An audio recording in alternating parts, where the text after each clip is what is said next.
10th class के बच्चों, कल आपको हमने हिंदी में ये सूरदास के पद पढ़ाए थे। जो 6 पद हमने उसकी व्याख्या आपको बता दी थी। आज 7वें पद से हम आपको इसकी व्याख्या बताएंगे। लेकिन आप ध्यान रखिएगा, ये कोरोना वायरस का टाइम चल रहा है, फैला हुआ है सब जगह, तो आप सैनिटाइजर का ध्यान रखिएगा और मुँह पर मास्क लगाइएगा। हमेशा लगाकर जब भी बाहर निकले मुँह पर मास्क लगा के इसका ध्यान रखिएगा। और जो हम आज पढ़ा रहे हैं वो आपकी फोटो द्वारा वहाँ पर भेज दिया गया आपके। अब देखिए आप सूरदास के पद का आगे का। ऊदो मोहि ब्रज विसरत नाही, वृंदावन गोकुल वन उपवन सघन कुंज की छाई। इसमें इससे पहले वाले में तो इसमें जब कृष्ण जी मथुरा चले जाते हैं गोकुल छोड़ के, तो वहाँ पर रह रहे हैं और वो उद्धव जी से अपनी मन की बात कह रहे हैं। वो कह रहे हैं कि हे उद्धव, मुझे ब्रज की याद नहीं भूलती है। वृंदावन गोकुल वन उपवन सघन कुंज की छाए। वहाँ वृंदावन और गोकुल के वन और उपवन, वृंदावन और गोकुल के वन और उपवन तथा वहाँ के कुंजों की घनी छाया मुझे भूलती नहीं है। रात समय माता यशोमती अरु नंद देख सुख पावा। सुबह के समय माता यशोदा और नंद बाबा हमको देख करके बहुत ही सुख की प्राप्ति करते थे। माखन रोटी धद्यो सजायो अति हित साथ खवाओ। माता यशोदा माखन रोटी और दही बड़े प्रेम के साथ मुझे खिलाती थी, तो मुझे वो याद भूलती नहीं है। गोपी ग्वाल बाल संग खेलत सब दिन हंसस रात। और हम गोपियों ग्वाल वालों के साथ में पूरे दिन खेलते थे, हंसते थे, और इस तरह से हम बहुत ही संतोष प्राप्त करते थे। सूरदास धन धन्य ब्रजवासी जिनसो हित जनता। सूरदास जी कहते हैं कि ब्रजवासी धन्य हैं जिनके हित चाहने वाले कृष्ण भगवान श्री कृष्ण हैं। तो आपका इसकी व्याख्या बता दी। इसकी आप काव्य सौंदर्य देखिए। इसमें क्या कृष्ण जी का एक व्यक्तित्व, ऐसा व्यक्तित्व दिखाया है, लेकिन फिर भी उनके अंदर कहीं ना कहीं एक मनुष्य की तरह से अपने प्रियजनों की उनके मन में याद आती है, उनके मन में ही भावनाएं पैदा होती हैं, मगर भूल नहीं पाते, ब्रज की याद नहीं भूल पाते। इसमें ब्रज भाषा का प्रयोग किया है श्रृंगार रस, अलंकार, जो अनुप्रास अलंकार का प्रयोग किया है। अब आप अगली व्याख्या देखिए। उदो मन न बहे 10-20। जब श्री कृष्ण मथुरा में थे, उन्होंने उद्धव को जो न गोकुल भेजा था कि जाकर के वहाँ जो गोपियाँ हैं सब लोग को समझाइए और योग की शिक्षा दीजिए, क्योंकि उद्धव जी को योग के गुरु थे। तो उन्होंने यहाँ आकर के गोपियों से योग करने के लिए, यानी श्री कृष्ण को भूल करके निराकार धर्म की उपासना करने के लिए कहा था। गोपियाँ उनकी बात का इस तरह से उत्तर देती हैं। उधो मन न बहे 10-20, एक तो सो गयो श्याम संग को अपराध ईस। कि उद्धव, हमारे पास 10-20 मन नहीं है, एक मन था, वो भी श्री कृष्ण के साथ चला गया। अब हम किस मन से आपकी इस निराकार धर्म की उपासना करें। इंद्रिय शिथिल वही के सब बिन, जो देही बिन शीश। क्योंकि हमारी इंद्रियां तो श्री कृष्ण के बिना शिथिल हो चुकी हैं, जैसे शरीर के बिना सिर के बिना शरीर शिथिल हो जाता है, उसी प्रकार हमारी सारी इंद्रियां भी शिथिल हो गई हैं। आशा लाग रह तन श्वासा जीवही कोटि बरस। अब हमारे मन में श्री कृष्ण जी आएंगे, ये आशा लगी रहती है, और हम इसी आशा में कि कभी श्री कृष्ण जी आएंगे, हम करोड़ों वर्ष बिता देंगी। तुम तो सखा श्याम सुंदर के सकल जोग के ईश, के तुम तो श्री कृष्ण के जो ना मित्र हो और योग के स्वामी भी हो, सभी योग के स्वामी भी हो। जरा तुम हमको बताओ, सूर्य तुम्हारी नंदनंदन बिन और नहीं जगदीश। के हे उद्धव, हमारे तो नंद नंदन यह श्री कृष्ण के बिना और कोई भगवान नहीं है। हम हमारे निराकार धर्म की पूजा नहीं कर सकते, हमारे तो श्री कृष्ण ही भगवान हैं। इस पद में गोपियों ने निराकार धर्म के श्री कृष्ण के आगे और सारे किसी भी भगवान को नहीं दिया।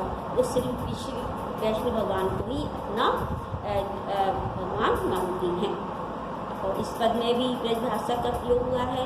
अनुप्रास, श्लेष आदि अलंकार है। श्लेष अलंकार योग शब्द में प्रयोग किया गया है, क्योंकि योग के दो अर्थ निकलते हैं। एक तो योग जिससे हम ईश्वर की प्राप्ति कर सकते हैं, और दूसरा योग का अर्थ होता है मिलन। तो उन्होंने गोपियों ने इस योग का अर्थ मिलन से लगाया है।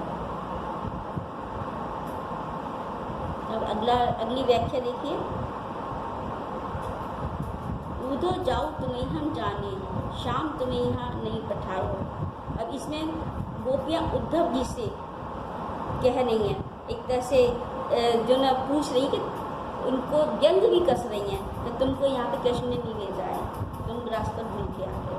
तो देखिए फिर से इसको देखिए। उधो जाओ तुम्हें हम जाने, शाम तुम्हें यहाँ को नहीं पठाया और तुम हो भी जाने।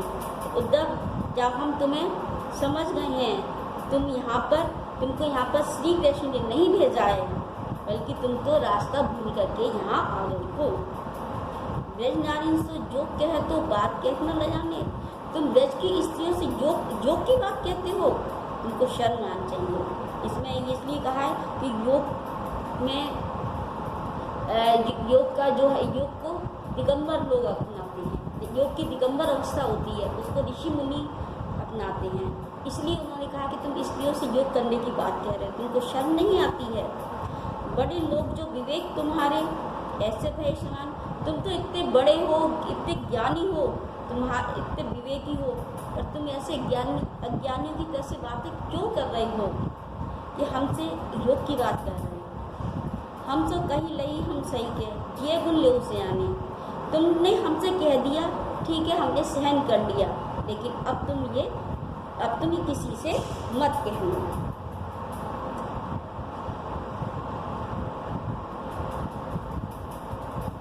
कह अबला कहाँ दिशा दिगंबर, मस्त करो पहचाने।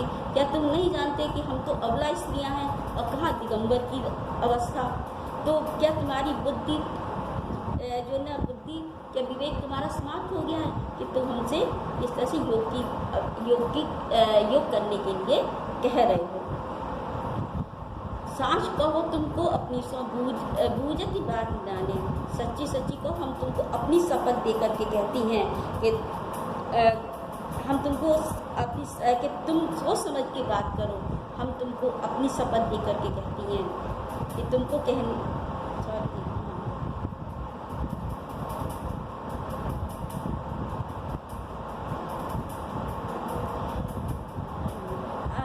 शपथ दे गए, तुम सच बताओ, हम जो पूछ रहे हैं उस बात का सही हमें उत्तर दो।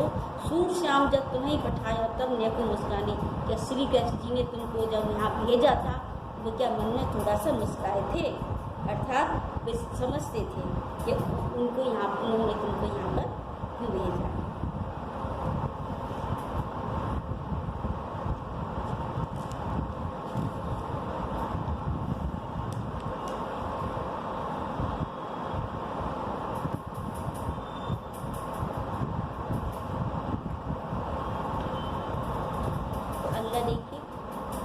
इसमें क्या गोपियों ने अपनी तर्कशीलता प्रस्तुत की, किसे उद्धव को एक तरह से परास्त किया है, और वे उद्धव के गोकुल आने का उद्देश्य भी बताती हैं कि मतलब उनको श्री कृष्ण जी ने यहाँ पर सिर्फ उनका उपहास करने के लिए भेजा है, या उनको और ज्ञान देने के लिए भेजा है।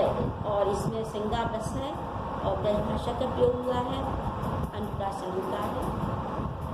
अब आप अगली व्याख्या देखिए। निर्गुण कौन देश को वासी, मधुकर कई समझाए सोच है। अब इसमें श्री ये गोपियाँ उद्धव से निराकार ब्रह्म के बारे में पूछ रही हैं कि कैसे क्या है उसका परिचय। तो निर्गुण कौन देश को वासी, हे उद्धव हमको बताओ, ये तुम्हारा जो निराकार ब्रह्म है, निर्गुण ब्रह्म है, ये किस देश का रहने वाला है। मधुकर कई समझाए सो दे बूझत साथी, कि हम तुमको सौगंध देकर कह रहे हैं कि तुम हमको समझा कर बताओ, हम तुमसे हंसी मजाक नहीं कर रही हैं, सच पूछ रही हैं, तुम हमको समझा करके बताओ कि जनक को है, जनक कौन है, जननी कौन, नारी को दासी। तुम्हारा जो निराकार ब्रह्म है उसका पिता कौन है, उसकी माँ कौन है, उसकी कौन नारी है और कौन उसकी दासी है। कैसो वर्ण भेष है, कैसो की रस में अभिलाषी, और उसका कैसा वर्ण है, उसकी वेशभूषा कैसी है, और वह किस रस को चाहने वाला है। पावे को पुनित कियो आपनो, जोरे करे को दासी। अगर तुमने हमसे मजाक किया, हमारा उपहास किया, तो तुम अपनी करनी का फल पाओगे। सुनत मौन है रह बाबरो सुसय मतिनाशी। सुनदास जी कहती हैं कि गोपियों की इस तर्कशील बातों को सुन करके बेचारे उद्धव जी की तो मति जो न विवेक समाप्त हो गया और वे मौन हो गए कि समझ में नहीं आ रहा था कि वो उनकी बात का क्या उत्तर है। इसमें ये है, अच्छा इस गोपियों के माध्यम से सुनदास जी ने इसमें निर्गुण ब्रह्म का एक तरह से उपहास पूर्वक खंडन किया है। यानी उनका कोई माता पिता कुछ भी नहीं, उनका कोई परिचय नहीं है। और ब्रजभाषा है, वियोग श्रृंगार है और हास्य रस भी, वियोग एवं हास्य रस है। ये है इसमें अनुप्रास अलंकार तथा मानवीकर अलंकार है इसमें। अब अगला देखिए, ये आखिरी वाली व्याख्या है। संदेशो देव की सो कहिए। इसमें उद्धव जी के द्वारा श्री माता यशोदा देवकी के लिए ना संदेश भेजती हैं। वह कहती हैं, हे उद्धव, मेरा संदेशा देवकी से कह देना। हो तो धाय तिहारे सुख की दया करती रही हूँ। मैं तो तुम्हारे पुत्र की धाय माँ हूँ, यानी पालने वाली माँ हूँ, इसलिए तुम मुझ पर अपनी कृपा करती रहना। यद्यपि टेप तुम जानती उनकी, तुम वही कही आवे। वैसे तो आप उनकी आदत को जानती हैं, लेकिन फिर भी मैं आपको बता देना चाहती हूँ। रात होते मेरे लाल लड़ेते माखन रोटी भावे। सुबह होते ही मेरे लाडले मोहन को माखन रोटी अच्छी लगती है।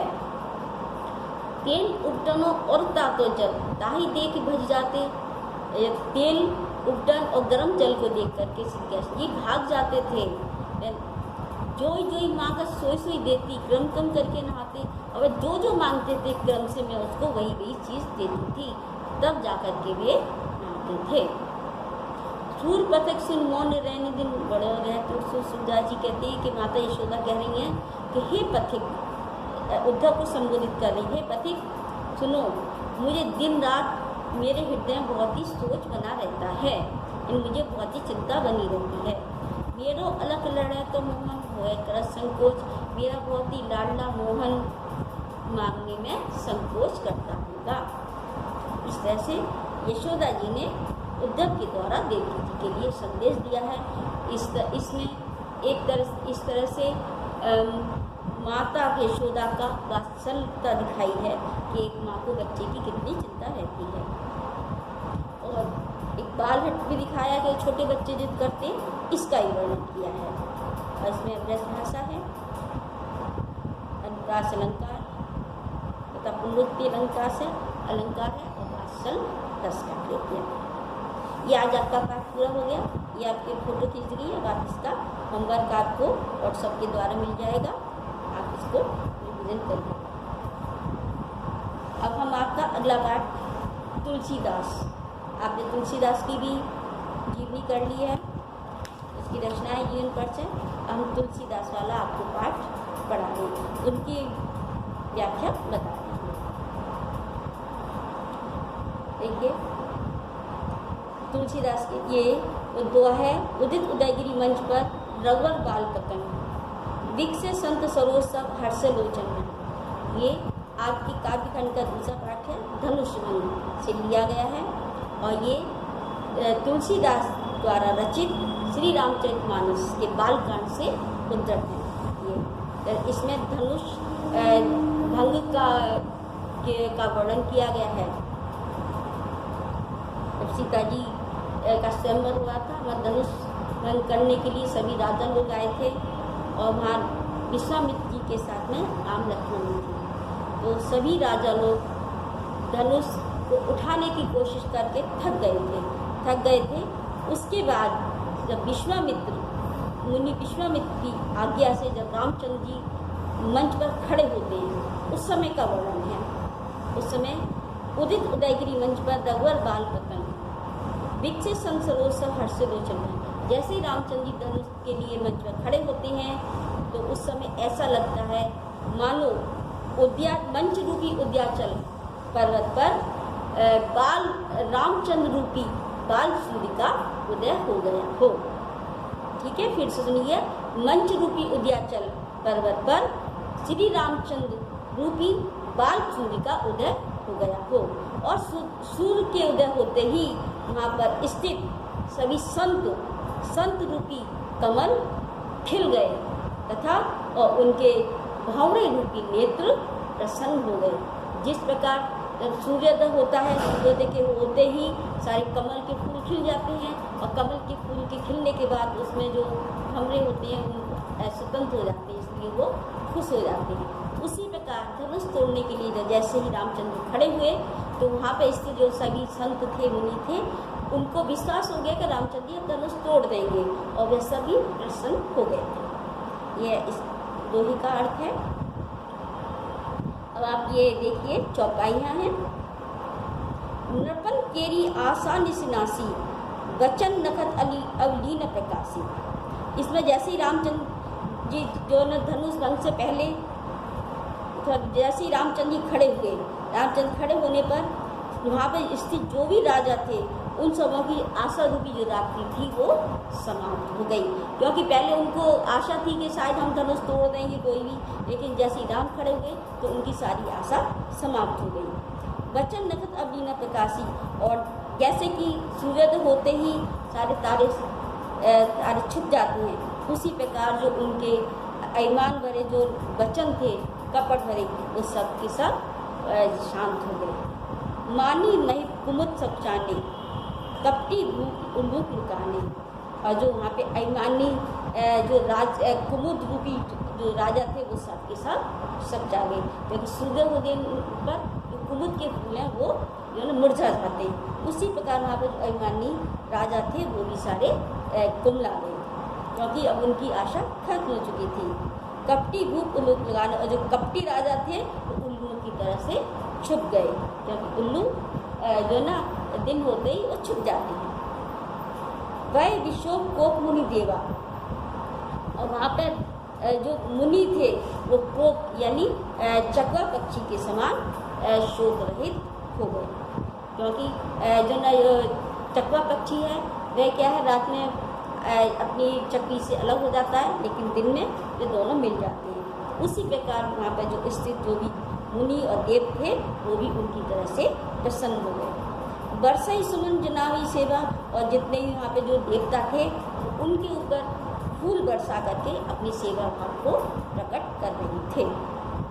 गुरुपद बंद सहित अनुरागा, राम मुनि सन आय सुमागा, और फिर रामचंद्र जी ने गुरु के पैरों की बहुत ही प्रेम सहित वंदना की और उनसे आशीर्वाद मांगा।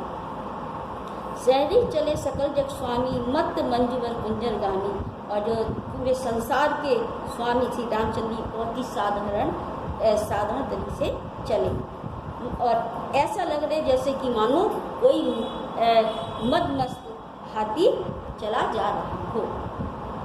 चलत राम सब पुण्य नारी पुलक पूरी तन भय सुखारी, और रामचंद्र जी को चलते हुए देख करके वहाँ पे नगरवासी जो थे सभी नर नारियाँ वो बहुत उनके शरीर से बहुत पुलकित हो गए और सुखी हो गए।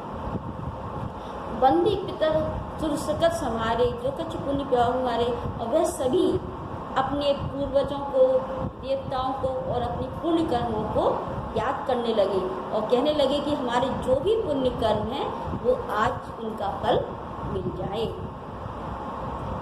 तो सिद्धनुमराल की नाई तो राम गणेश नाई, तो अगर हमने जो पुण्य कर्म किए आज उन सबके फल के स्वरूप जो ये शिव धनु है इतना कठोर है वो कमल की डंडी के समान हल्का हो जाए, और हे गणेश गोसाई जी जिससे रामचंद्र जी इस धनुष को तोड़ते हैं।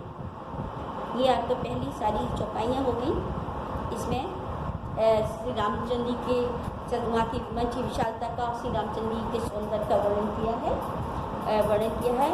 इसमें अवधि भाषा का प्रयोग है, अद्भुत रस है, क्योंकि बहुत ही आश्चर्यजनक चीज़ बताई है इसमें।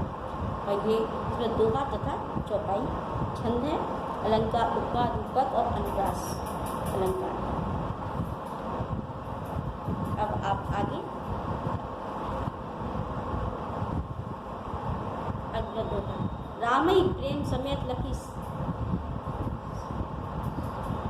सखी समीप बुलाई, सीता माँ सने बस बचन कह बिठाई। राम को प्रेम सहित देख करके सीता की यहाँ इसमें इस दोहे में रामचंद्र को देख करके सीता की माता के मन में प्रेम तो उत्पन्न होता है, लेकिन उनके मन में थोड़ा सा संदेह भी है। तो ये बताया है कि राम ही प्रेम समेत लखी सखी समीप बुलाई। उन्होंने राम की ओर बहुत ही प्रेम से देखा और फिर उन्होंने अपनी सखियों को बुला करके कहा, सीता माँ सने वचन कह बिठाई। और वह एक मात्र स्नेह के वशीभूत होकर के बहुत ही बेचैन होकर के ये वचन कहती हैं। सखी सब कौतुक देखन हारे, जो कहावत है तुम्हारे। हे सखी, ये जो सारे यहाँ पर जो बैठे हुए सभा बैठी हुई है, ये सब तो तमाशा देखने के लिए बैठी है। ये सब तो सब तमाशा देखने वाले हैं, जबकि ये सब हमारे हितकारी कहलाते हैं, वो भी सब यहाँ बैठ कर के तमाशा देख रहे हैं। कौ न बुझाई कहे गुरु पाई, ए बालक असहट बल नाई।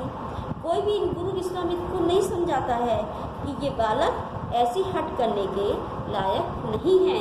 अर्थात कहाँ तो धनुष बहुत भारी विशाल है और कहाँ रामचंद्र बहुत ही कोमल शरीर वाले ये एक बालक हैं।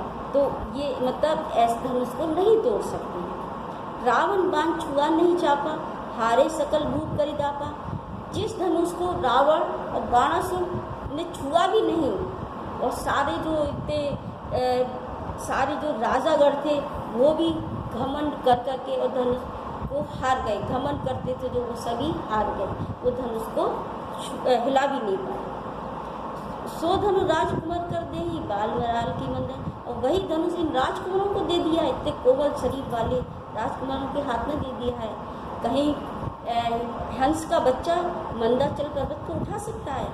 अर्थात धनुष बहुत भारी, धनुष की तुलना मंदाचल पर्वत से की है और रामचंद्र के शरीर की तुलना एक हंस के बच्चे से की है। भूप सयानब सकल सरानी, सखी विधि गति का सुझाव न जानी।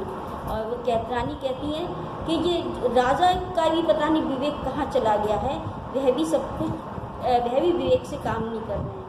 हे सखी, ईश्वर की गति कुछ समझ में नहीं आती, वह क्या चाहता है। बोली चतुर सखी मधुबानी।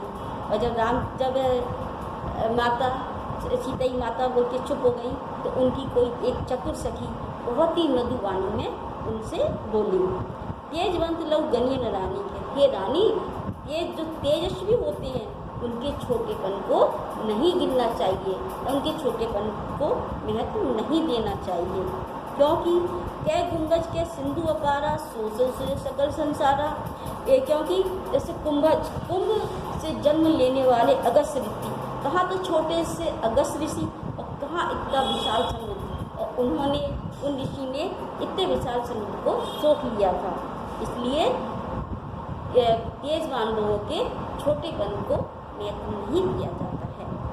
रवि मंडल देखत लघु लागा, उदय तार त्रिभुवन से उत्तम भागा। रवि यानी सूर्य का मंडल भी देखने में बहुत छोटा लगता है, लेकिन सूर्य के उदय हो से ही सारे भुवनों से जो ना अंधकार भाग जाता है। ये जो ना इन चौपाइयों में जो सीता की माता की चिंता दिखाई है, जैसे एक माँ की पुत्री के प्रति चिंता होती है तो उनको भी ऐसे ही चिंतित दिखाया है। लेकिन उनकी सखी उनको कुछ उदाहरण दे करके समझाती हैं कि रामचंद्र भले ही छोटे हैं लेकिन वो उनको विश्वास है कि वो अवश्य धनुष तोड़ देंगे। तो और देखिए आगे भी दोहे में वो समझा रही हैं, मंत्र परम लघु जासु बस, विधि हरिहर सुसर, महामत गजराज कहु बस कर अंकुश कर। और उदाहरण दिया है कि एक मंत्र, एक परम मंत्र है जिसको हम ओम कहते हैं।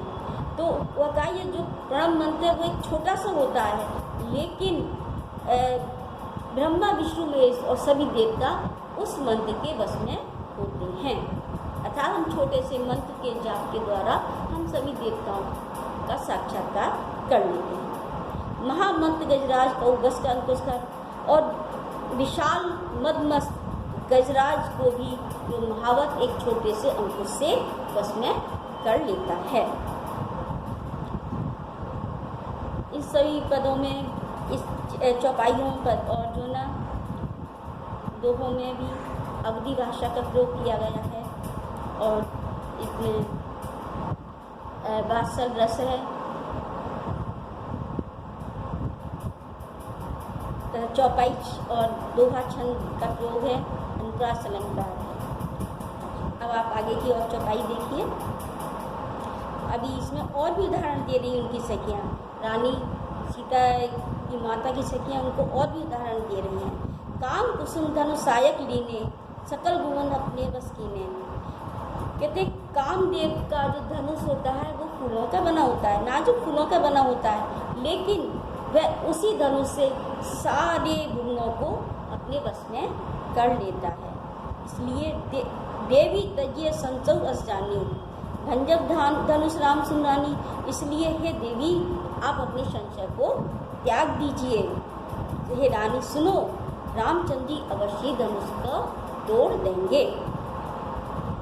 सखी वचन सुनी भय पड़ती थी, मिटा विषाद बढ़ियती प्रीति। सखी के वचन को सुनकर रानी को विश्वास हो गया, और उनके मन में जो विषाद था, जो चिंता थी, वह दूर हो गया, और राम के प्रति उनका प्रेम और बढ़ गया। तब राम ही बिलोक वेदेही, सब हृदय भिन्नवती जयते। फिर रामचंद्र जी ने सीता जी की ओर देखा, वे अपने हृदय में इस किसी यानी किसी भी देवताओं को मना रही थी, देवताओं से विनती कर रही थी। मन ही मन मनाव अकुलानी, हो प्रसन्न महेश भवानी। सीता जी मन ही मन में बेचैन हो रही थी, और महादेव और पार्वती जी को वे मना रही थी, कह रही थी हे शिव शंकर, हे पार्वती जी, आप प्रसन्न हो जाइए, करो सफल आपनी सेवकाई। और मैंने जब तक आपकी सेवा की है, आप आज इसको सफल कर दीजिए। कर ही धारो चाप हृदय, और आप अपने धनुष के जो भारीपन को थोड़ा सा कम कर दीजिए, जिससे कि रामचंद्र जी धनुष को तोड़ दें। गणनायक वरदायक देवा, आज लगे कीनू तो सेवा। हे गणों के नायक, वरदायक, वर देने वाले गणेश भगवान जी, मैंने आज के दिन के लिए ही आपकी सेवा की थी। बार बार विनती सुनी मोरी, करो चाप उतार थोड़ी। मैं आपसे बार बार विनती करती हूँ, आप मेरी विनती को सुन लीजिए, और आप इस धनुष के भारीपन को बहुत कम कर दीजिए। अर्थात सीता जी अपने मन में सभी देवताओं से विनती कर रही हैं कि रामचंद्र जी धनुष को तोड़ दें, धनुष इतना हल्का हो जाए कि वो रामचंद्र जी धनुष को तोड़ दें।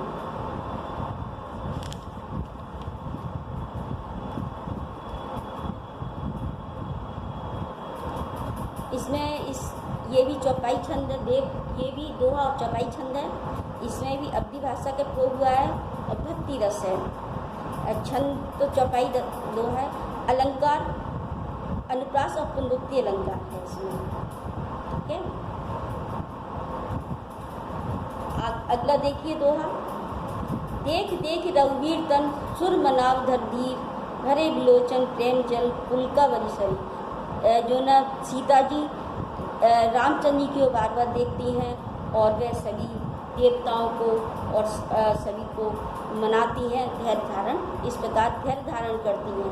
लेकिन उनकी आँखों में जो ना नेत्रों में प्रेम के आंसू भरे हुए हैं, और उनका शरीर बहुत ही रोमांचित हो रहा है। नीके निरख नयन भरी शोभा, पित पंच वीर बहोरी मन शोभा। जब सीता जी राम की ओर बहुत अच्छे से देखती हैं, और अपनी सीता जी नैनों से उनको बहुत, उनकी शोभा को, सुंदरता को बहुत अच्छी तरह से देखती हैं। और लेकिन जब उनको अपने पिता की प्रण की याद आती है, तो उनके मन में चिंता उत्पन्न हो जाती है, और उनका मन दुखी हो जाता है। अह तात दारुण हठानी, समझत नहीं लाग कछुआन, लाग नहानी।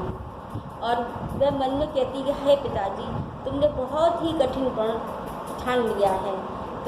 तुम इस समय आप कुछ उचित अनुचित या लाभ हानि को नहीं समझ रही हो। सचिव समय सिख दे ही न कोई, वो समाज बड़ अनुचित हुई। इस समय मंत्रीगण भी उनको कुछ नहीं समझा रहे हैं, जो ना, और जो यहाँ पे इतने बुद्धिमान सभा बैठी हुई, सभी मतलब उचित अनुचित का ज्ञान कोई भी उनको नहीं बता रहा है कि जो जनक जी ने पढ़ लिया है ये अनुचित है। कह धनु कुल सही चाहे कठोरा, कह श्यामल मधुकार किशोरा। कहाँ तो कुलिश यानी वज्र के समान कठोर या धनुष, और कहाँ श्री राम जी का श्यामल और कोमल शरीर है। तो उनको डर है, पता नहीं इतना कोमल शरीर है और कहाँ ये समांतर नहीं है। विधि कई भात धरो उर्धीरा, शिरस सुमन कर वेद। हे ईश्वर, ने किस तरह से अपने हृदय में धैर्य धारण करूँ। कहीं शिरस के फूल की कण से हीरा को भेदा जा सकता है या हीरे में छेद किया जा सकता है, अर्थात ये असंभव सी है। सकल सभा के मति में भोरी, अब वही समुच्चार है। इस सारी सभा की जो मति विवेक को नष्ट हो चुका है। हे शिव धनु, अब तो मुझे तुमसे ही आसरा है। ये जड़ता लोगन पर डारी, वो हर पति निहारी। और हे शिव धनुष, तुम अपनी इस जड़ता को यहाँ बैठे हुए इन लोगों पर डाल दो और रामचंद्र जी की ओर देखो, उनके शरीर की ओर देखो और तुम थोड़ा सा अपने भारीपन को कम कर दो। अति परिताप सिय मनमाही, लव निवेश जुग सह समझ जाएं। और सीता जी उनके बहुत ही संताप हो रहा था मनी मन में, और एक पल का समय उनके लिए कई कल्पों के समान लग रहा था। ये भी चौपाई है। चौपाई और दोहा छंद का इसलिए प्रयोग किया गया है, इसमें श्रृंगार तथा भक्ति रस है, अनुप्रास और उपमा अलंकार है। और आगे और देखिएगा। प्रभु चितई पुनि चितमयी, राजत लोचन लोल, खेलत मन से नीम चू, जन विधु मंडल बोल।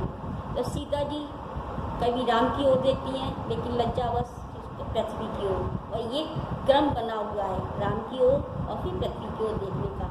तो उस समय जो उनके नेत्र चंचल हो रहे हैं और इस तरह से सुशोभित हो रहे हैं, ऐसा लग रहा है देख करके मानो कामदेव की ये चंद्रमा के डोल में, चंद्रमा रूपी डोल में कामदेव की दो मछलियाँ क्रीड़ा कर रही हैं।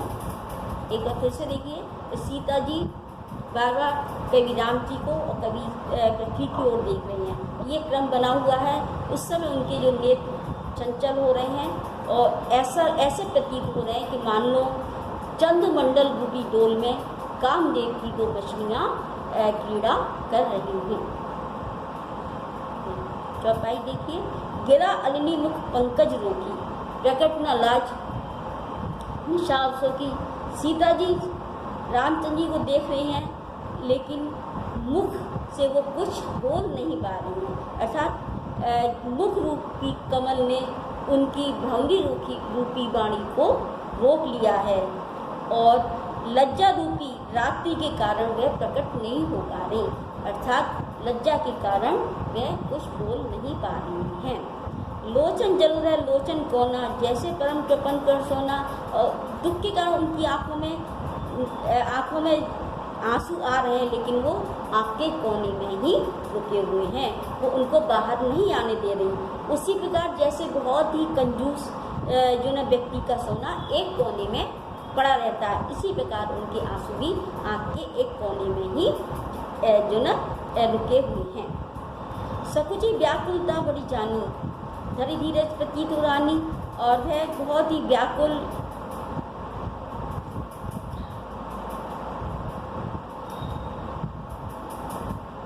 सीता जी ने अपनी इस व्याकुलता को जानकर उन्होंने हृदय में फिर धैर्य धारण किया और उनके हृदय में राम के प्रति प्रेम और भरा और पैदा हुआ। तन मन वचन मोरपन साचा रघुपति पर सरोचित राजा। और वो ईश्वर से प्रार्थना करती हैं और कहती हैं कि यदि मैंने तन मन और वचन से श्री राम जी से ही प्रेम किया है तो और मेरा हृदय श्री राम के चरण कमलों में ही रमा है तो भगवान सकल उर्वासी करी मोई रघुपति दासी। तो सबके हृदय में निवास करने वाले भगवान मुझे अवश्य रघुवर या रामचंद्र की दासी बनाएंगे। जही के जही बस सत्य सन्यहु सोते ही मिले न कछु संदेहु। कहते हैं जिसका जिससे प्रेम होता है वास्तव में सच्चा प्रेम होता है उसको वह मिलता ही है, इसमें कोई संदेह नहीं है। प्रभु तन चितई प्रेम तन ठाना कृपा निधान नाम सब जाना। जब प्रभु रामचंद्र ने देखा कि रामचंद्र जब सीता जी ने रामचंद्र जी की ओर देखा और उन्होंने अपने मन में ठान लिया कि मैं अब सीता रामचंद्र की हो गई रहूँगी। और उधर रामचंद्र की कृपा निधान श्री रामचंद्र जी ने भी सीता की स्थिति को जान लिया। यही विलोक तके उन्होंने कैसे चितप गरुड़ लघु व्यालय जैसे। और सीता को देखने के बाद उन्होंने धनुष को उस प्रकार देखा जैसे गरुड़ छोटे से सर्प को देखता है। ये भी आप इसमें भी छंद आपका दोहा चौपाई छंद है और अवधि भाषा का प्रयोग है। अनुप्रास रूपक उपमा का तो पुरुष नहीं प्रयोग हुआ है और श्रृंगार और भक्ति रस है। अब आगे देखिए। लखन लखे रघुवंश मणि ताके हर को दंड पुलक की गात बोले बचन चरण चार ब्रह्मांड। लक्ष्मण जी ने देखा कि रामचंद्र जी ने जो ना शिव धनुष की ओर देखा है। वह पुलकित शरीर से पुलकित होते हुए उन्होंने अपने पैरों से चरणों से पूरे ब्रह्मांड को दबाकर यह वचन कहे। एक बार फिर देखिए। जब लक्ष्मण जी ने देखा श्री रामचंद्र जी ने धनुष को देखा है, शिव धनुष को देखा है, तो पुलकित शरीर से और अपने चरणों से पूरे ब्रह्मांड को दबाते हुए यह वचन कहे। दिश कुंजरहु कमठ ऐकोला धरो धरनी धरि धीर न डोला। हे दिशाओं रूपी गज हाथी और जो न बराहा सर्प कच्छप, आप सभी धैर्य धारण करो और पृथ्वी को पकड़े रहो जिससे ये डोले ना हिले ना। राम चही शंकर धनु तोड़ा क्यों हो सजग सुन आया सुनोरा। क्योंकि रामचंद्र जी शिव धनुष को तोड़ना चाहते हैं, इसलिए तुम मेरी आज्ञा को सुनकर सावधान हो जाओ। चाप समीप राम जब आए नर नारी सुसकत मनाए। जब रामचंद्र जी धनुष के पास आए उस समय वहाँ पर स्थित सभी नर और नारी सभी देवताओं को और अपने पुण्य कर्मों को याद करने लगे और उनको मनाने लगे। सब कर संसो अरु अज्ञानु मंद मही पन कर अभिमानु। और वहाँ पर जो सभी जो जिसके मन में संशय था, अज्ञान था और वहाँ पर जो भी अभिमानी और राजा थे, वहाँ पर इसी वहाँ पर सबों का संशय, अज्ञान और राजाओं का अभिमान तथा द्रौपदी केरी गर्भ गुरु आई। जो ना द्रौपदी था परशुराम ऋषि का के गर्भ की गुरुता और मुनिवर केरी और सत्य वहाँ पर और सभी देवता और मुनियों की कायरता, ये सभी और सिया कर सोच जनक पछतावा रान कर दारुण दुखावा। और ये सीता का सोच तथा जनक का पछतावा और सीता की माँ रानी का बहुत ही दारुण दुख, ये सभी एकत्र होकर के शंभु चावड़ बहुत पाई चढ़े जाई सत्संग मनाई। ये सभी एकत्र होकर के शिव धनुष को के ऊपर चढ़ गए, मतलब जहाज के समान शिव धनुष को समझ के उसको चढ़ गए। राम बाहुबल सिंधु अपारू चहत पारू नहीं को कड़ा। यानी वह उस धनुष के द्वारा राम के बाहुबल रूपी अपार सिंधु समुद्र को पार करना चाहते थे। लेकिन उनके पास कोई नाविक नहीं था। हर समुद्र को पार करने के लिए नाविक की आवश्यकता होती है, उनके पास कोई नाविक नहीं था। इसमें भी दोहा और चौपाई छंद है, अवधी भाषा का प्रयोग किया गया है। इसमें वीर एवं शांत रस का प्रयोग है, अलंकार अनुप्रास। और आगे देखिए, राम बिलो के लोग सब चित्त लिखे से देख, चितई सिए कृपायन जानी सकल विकल विशेष। रामचंद्र जी ने वहाँ पे से सभी लोगों को देखा तो वो एक चित्र में लिखे हुए लेख के समान सभी मूर्तिवत बैठे हुए थे। और फिर उन्होंने सीता की ओर देखा और उन्होंने उनको बहुत ही व्याकुल अनुभव किया। देख विपुल विकल वेदेही निमिष बहात कलप संदेही। उन्होंने सीता जी को बहुत ही बेचैन देखा। उनको उस समय उनका एक पल का समय भी कल्पों के समान प्रतीत हो रहा था। दशित बार बिन जो तन त्यागा मुँह करी का सुधा तरागा। उन्होंने रामचंद्र जी ने महसूस किया कि जैसे प्यासे व्यक्ति को शरीर त्यागने के बाद उसको अगर अमृत का तालाब भी मिल जाए तो क्या फायदा, वो उसके किसी काम का नहीं है। का वर्षा जब कैसी सुखाने समय चूक निका पछताने। वर्षा कैसी सूख जाने के बाद अगर वर्षा होती है तो फिर उसका क्या लाभ है। अतः समय निकल जाने के बाद फिर पछताने से कोई फायदा नहीं है। अस ये जान की देखी प्रभु पुल के लखित दी। वही स्थिति उन्होंने जानकी की देखी और उनके मन में शरीर कलकित हो गया रामचंद्र जी का, और सीता के प्रति उनका प्रेम और बढ़ गया। गुरु ही प्रणाम मन ही मन कीना अति लाग उठाई धनुष। मतलब रामचंद्र जी ने सोचा यही उचित समय है धनुष को तोड़ने का, अगर बाद में समय निकल जाने के बाद क्या फायदा है। तो उन्होंने मन ही मन अपने गुरु को प्रणाम किया और उस छोटे से धनुष को तुरंत उठा लिया। दम के उदामनी जिमी जब लयो उन्हीं धनुमंडल संभव। जब रामचंद्र जी ने धनुष को उठाया उस समय आसमान में बिजली चमकने लगी और वह धनुष आकाश में जाकर के मंडलाकार हो गया। लेख चढ़ावत खींचत गाड़े काहू न लखा देख सब ठाड़े। राम उस धनुष को उठाते हुए खींचते हुए किसी ने भी देखा, सबों ने तो सिर्फ रामचंद्र जी को खड़े हुए ही देखा था। अर्थात उन्होंने धनुष को इतनी शीघ्रता से उठाया और उसको मुड़ा कि किसको उसको देख ही नहीं पाया। जैसन राम मध्यम तोड़ा भरे बंधुन घोर कटोरा। और उसी समय तुरंत रामचंद्र जी ने बीच में से धनुष को तोड़ दिया और धनुष के टूटते ही उसकी आवाज़, इतनी भयंकर आवाज़ पूरे भवनों में गूंज उठी। भरे भवन घोर कठोर रव रवि बाज ताज मारुक चले।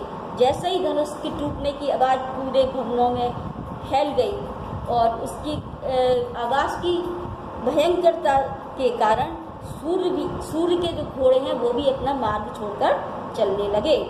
और चिकरई दिग्गज डोलमई आई कोल कुरुम कलमलई।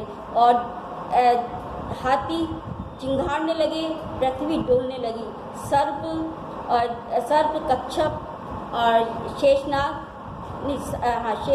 सर्प कच्छप बरा, ये सभी जो है ना किलबिलाने लगे। सुर असुर मुनि कर कान दीने सकल बिलख विचार। वहाँ पर और सभी देवता असुर मुनि सबों ने ध्यान देकर सुना और उन्होंने विचार लिया कि रामचंद्र जी ने धनुष को तोड़ दिया। गोदन खंडो राम तुलसी जत बचन, कि रामचंद्र जी ने धनुष को तोड़ दिया है। तुलसीदास जी कहते हैं कि धनुष के टूटने के बाद सभी राम की जय जयकार करने लगे।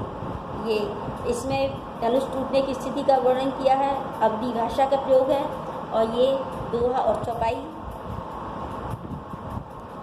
इसमें ये छंद सवैया है, लास्ट वाले में छवैया छंद। रस अद्भुत है, अनुप्रास सोक्ति अलंकार का प्रयोग है। ये आपका राम की का चौपाई वाला धनुष वाला ये आज आपका पूरा हो गया है और आपका काम इसमें मिल जाएगा व्हाट्सएप पर। बाकी का हम अगले दिन करेंगे।